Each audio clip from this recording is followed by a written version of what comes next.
বাঁকুড়া জেলার ইন্দাস বিধানসভার মঙ্গলপুর গ্রামে নির্বাচনী প্রচারে এসে ধর্মীয় আচার পালন করে সূচনা করলেন তৃণমূল কংগ্রেসের প্রার্থী শ্যামলী রায় বাগদি।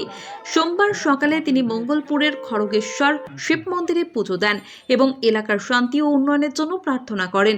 পুজোর পরে গ্রামে গ্রামে জনসংযোগ শুরু করেন তিনি। প্রার্থীকে ঘিরে গ্রামবাসীদের মধ্যে দেখা যায় ব্যাপক উচ্ছ্বাস। গ্রামে প্রবেশ করতেই চন্দনের ফোঁটা, ফুলের মালা এবং মিষ্টিমুখ করিয়ে তাকে বরণ করে নেন স্থানীয় মানুষজন। শঙ্খধ্বনি ও উলুধ্বনিতে মুখরিত হয়ে ওঠে গোটা এলাকা। অনেকেই তাকে ঘরের মেয়ে বলেই উল্লেখ করেন এবং কাছে পেয়ে আনন্দ প্রকাশ করেন। গ্রামবাসীদের একাংশ জানিয়েছেন, রাজ্যের উন্নয়নমূলক প্রকল্পের সুফল তারা ইতিমধ্যেই পেয়েছেন।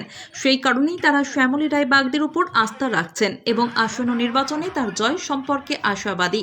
অন্যদিকে শ্যামলী রায় বাগদি বলেন, মাননীয় মুখ্যমন্ত্রীর নেতৃত্বে রাজ্যে যেভাবে মহিলাদের ও যুব সমাজের উন্নয়ন হচ্ছে তা সাধারণ মানুষের কাছে পৌঁছে দেওয়াই আমাদের লক্ষ্য। মানুষের এই ভালোবাসা ও সমর্থনই আমাদের আরও শক্তি যোগাচ্ছে। তিনি আরও জানান, গ্রাম বাংলার উন্নয়নের ধারাকে বজায় রাখতে এবং সাধারণ মানুষের পাশে থাকতে তিনি প্রতিশ্রুতিবদ্ধ।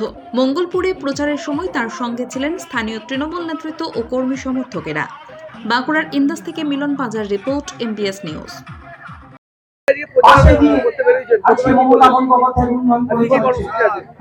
আজকে মঙ্গলপুর অঞ্চলে সারাদিনই প্রোগ্রাম আছে, সারাদিনই প্রচার করব।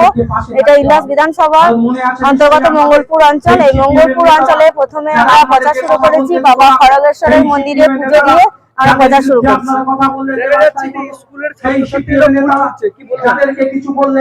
কারণ আপনারা জানেন, মমতা বন্দ্যোপাধ্যায় যেভাবে মহিলাদের উন্নয়ন করেছেন, কৃষিজীবী মানুষদেরও উন্নয়ন করেছেন, কাজ করেছেন এবং আমাদের ছোট ছোট বাচ্চাদের জন্য উনিও উন্নয়ন করেছেন। কারণ ছোট ছোট বাচ্চাদের যেভাবে স্কুলে তাদের ড্রেস, তাদের মিড ডে মিলের ব্যবস্থা, তাদের সাইকেল, তাদের শিক্ষাশ্রী টাকা এবং কন্যাশ্রী, রূপশ্রী, মানে শিক্ষার দিক থেকে নানা রকমের প্রকল্পের মাধ্যমে মমতা বন্দ্যোপাধ্যায় ছাত্রছাত্রীদের পাশে আছে। এই জন্যই প্রত্যেকটা ছাত্রছাত্রী আজকে উৎফুল্ল হয়ে আমাকে ফুল দিয়ে আশীর্বাদ করছে।